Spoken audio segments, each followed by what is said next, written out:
मुंबई के साकीनाका इलाके में हुई सनसनीखेज वारदात में पीड़ित महिला की इलाज के दौरान मौत हो गई है, जिसके खिलाफ लोगों में महिलाओं की सुरक्षा को लेकर आवाज उठने लगी है। वहीं राष्ट्रीय उत्तर भारतीय समाज पार्टी की तरफ से पीड़ित महिला के लिए कैंडल जलाकर भावपूर्ण श्रद्धांजलि अर्पित की गई।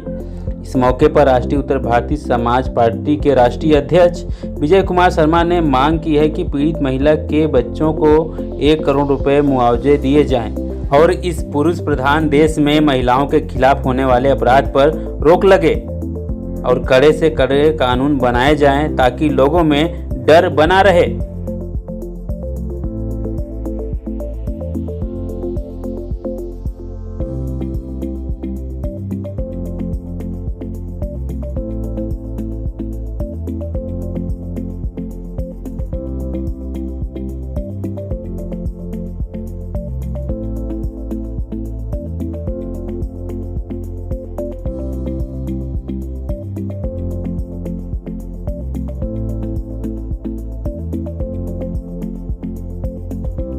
से साकीनाका में इस बलात्कार की घटना घटी है। लोगों में आक्रोश भी देखा जा रहा है, दुख भी दर्शाया जा रहा है कि जिस तरीके से मुंबई को खास करके जो है महिलाओं के लिए सुरक्षित माना जाता था, सबसे सुरक्षित शहरों में से हुआ करता था, लेकिन ऐसी घटनाएं लगातार बढ़ती जा रही हैं। तो क्या कहना चाहेंगे, कितना जो है लोगों पर प्रभाव पड़ रहा है इस चीज़ों को लेकर? देखिए, ये जो घटना हुई है बड़ी ही विनाशकारी घटना है। हमारी बहनें माताएं आज पूरे देश में कहीं सुरक्षित नहीं हैं। ये घटना यहाँ मुंबई में हुई है, इसीलिए आज यहाँ पर सारी सुविधाएं उपलब्ध हैं। हम सब इसको जान पा रहे हैं, लेकिन पूरे भारत देश में ना जानी कितनी ऐसी घटनाएं हमारे बहनों के साथ होती हैं और उसका सबसे बड़ा जिम्मेदार हमारा कानून व्यवस्था है। आप देखेंगे दिल्ली में जो बिटिया के साथ बलात्कार हुआ था, उसमें उन अपराधियों को सजा देने में 10 साल लग गए। जब इस प्रकार से सजा देने में 10 साल लगेगा तो कौन व्यक्ति का हौसला नहीं बढ़ेगा। आज देश में, आज हमारे देश को, आज हमारे राष्ट्र को, देश के सभी उन बुद्धिजीवों को सोचना चाहिए कि हमारे देश में कहीं ना कहीं मैं कहना चाहता हूं कि सऊदी अरब जैसे कानून की ज़रूरत है। इस प्रकार से दुर्दांत अपराधी को बीच सड़क में खड़े करके गोली मार देनी चाहिए या उसका सर कलम कर देना चाहिए। 10-10 साल में जब किसी व्यक्ति को उसकी सजा की उसके पाप की सजा मिलेगी तो उस व्यक्ति का हौसला बढ़ेगा। इसीलिए मैं गवर्नमेंट से मांग करता हूं कि फास्ट ट्रैक कोर्ट में 3 महीने के अंदर इस केस का निस्तारण किया जाए और ये जो दुर्दांत अपराधी है वैसी भेड़िया, इसको फांसी से कम की सजा ना दी जाए। आप लोगों के माध्यम से जो जजेज हैं, आगे चल के जो इसको देखने वाले हैं, जज महानुभाव से मैं रिक्वेस्ट करता हूं कि कम से कम फांसी से नीचे की सजा इसके लिए मान्य नहीं होनी चाहिए, ताकि ये मिसाल बने और आगे चल के इस प्रकार के लोगों का हौसला टूटे। राष्ट्रीय उत्तर भारतीय समाज पार्टी पीड़ित महिला के लिए, परिवार के लिए क्या मांग करेगी सरकार? राष्ट्रीय उत्तर भारतीय समाज पार्टी मांग करती है कि आज वो बहन पीड़ित महिला हमारे बीच में नहीं है, लेकिन उसके 2 छोटे छोटे बच्चे हैं, उसका परिवार है। तो उसके 2 छोटे बच्चों के लिए, उसके परिवार के लिए राज्य सरकार 50 लाख रुपए और केंद्र सरकार 50 लाख रुपए, केंद्र सरकार और राज्य सरकार दोनों मिल करके 50-50 लाख रुपए दे, ताकि उसके बच्चों का भविष्य सुनहरा हो सके। और जो उनके माँ के साथ हुआ है वो तो बड़ा निंदनीय विषय है। अब उनके बच्चों के जीवन में क्या प्रभाव पड़ेगा, वो बेचारे छोटे छोटे बच्चे क्या सोचेंगे अपने माँ को लेकर के, ये हमारे समाज के लिए एक बहुत बड़ा प्रश्न चिन्ह है।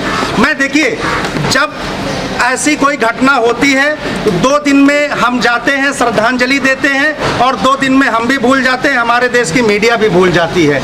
और मैं अपने देश के मीडिया से भी अनुग्रह करता हूं कि इस प्रकार के जो मैटर होते हैं उसमें एक अलग तरीके की मीडिया है वो भी एक ऐसी टीम बनाए कि लगातार उसको डे बाय डे उसको फॉलो किया जाए और वो सरकार के स्तर में भी एक ऐसी टीम बननी चाहिए।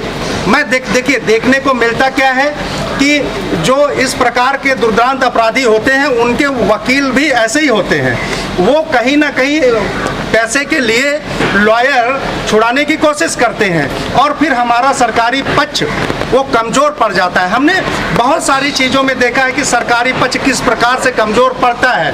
आज हमारे देश के सरकारों को भी सोचना चाहिए कि किसी तरीके से सरकार का पक्ष जो विक्टिम है, जो जिसके साथ ये कार्य हुआ है, उसको न्याय मिलना चाहिए। और देखिए 10 साल में अगर आप किसी को न्याय देते हैं तो न्याय नहीं, वो अन्याय कहलाता है। न्याय तुरंत होना चाहिए। देखिए मातोश्री अहिल्याबाई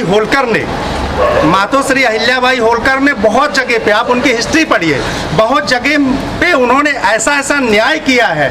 उस जमाने में जिस समय हमारे देश में लोकतंत्र नहीं था, राजतंत्र था, आज से अच्छा तो हमारे राजा महाराजा लोग न्याय करते थे। जब ये लोकतंत्र नहीं था, राजशाही थी। आज तो लोकतंत्र है, फिर इतना देर से न्याय क्यों होता है? तो मैं आप लोगों के सामने मांग करता हूं केंद्र सरकार से, राज्य सरकार से कि 50-50 लाख रुपए केंद्र सरकार और राज्य सरकार दे और ये जो अपराधी है इसको फांसी की सजा होनी चाहिए और सरकार को इसको एक मॉनिटरिंग कमेटी बनानी चाहिए। यहाँ की जो महाराष्ट्र की सरकार है वो एक मॉनिटरिंग कमेटी बनाए और मॉनिटरिंग कंपनी में अच्छे लॉयर शामिल करे जो कहीं ना कहीं इस केस को कमजोर ना होने दे। देखिए एक पते की बात है, मॉनिटरिंग कमेटी नहीं बनाएंगे, अच्छे लॉयर को इसमें अपॉइंट नहीं करेंगे, सरकार नहीं करेगी, पक्ष नहीं रखेगी, मैं आज आपको बताता हूँ ये आदमी छोड़ करके निकल जाएगा।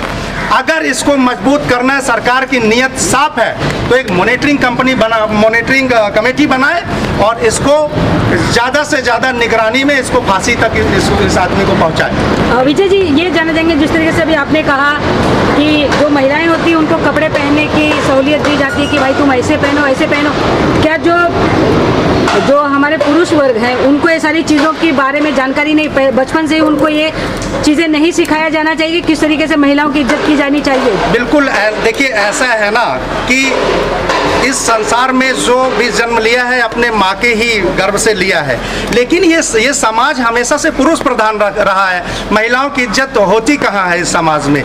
महिलाओं की इज्जत तब होती है, मैं बताता हूँ, महिला होती है प्रधान, महिला होती है विधायक, लेकिन राज कौन करता है? उसका आदमी करता है, उसका हस्बैंड करता है या उसका भाई करता है।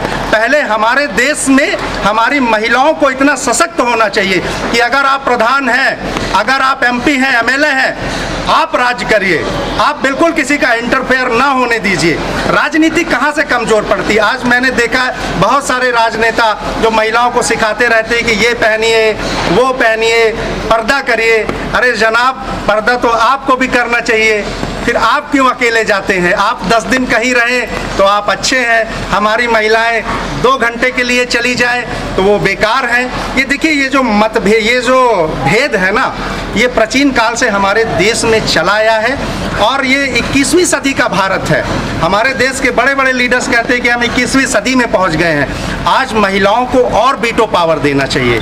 महिलाओं को जितना वीटो पावर मिलेगा, देखिए मैं आपको बताता हूँ, जहाँ पर हमारी महिला अधिकारी होती है या महिला सांसद होते हैं, ये महिला विधायक होती हैं, वहाँ पे भ्रष्टाचार बहुत कम होता है, क्योंकि हमारे महिलाओं के हृदय में एक माँ का, एक बहन का दर्द भी पनपता है। तो मैं देखिए, राष्ट्रीय उत्तर भारतीय समाज पार्टी आगामी भविष्य में जैसे जैसे बढ़ेगी, 50% महिलाओं को टिकट देने के लिए हम प्रतिबद्ध हैं और महिलाओं के लिए राष्ट्रीय उत्तर भारतीय समाज पार्टी आगामी भविष्य में एक टास्क फोर्स बनाएगी जो मुंबई का पूरे देश में महिलाओं के लिए हम काम करेंगे।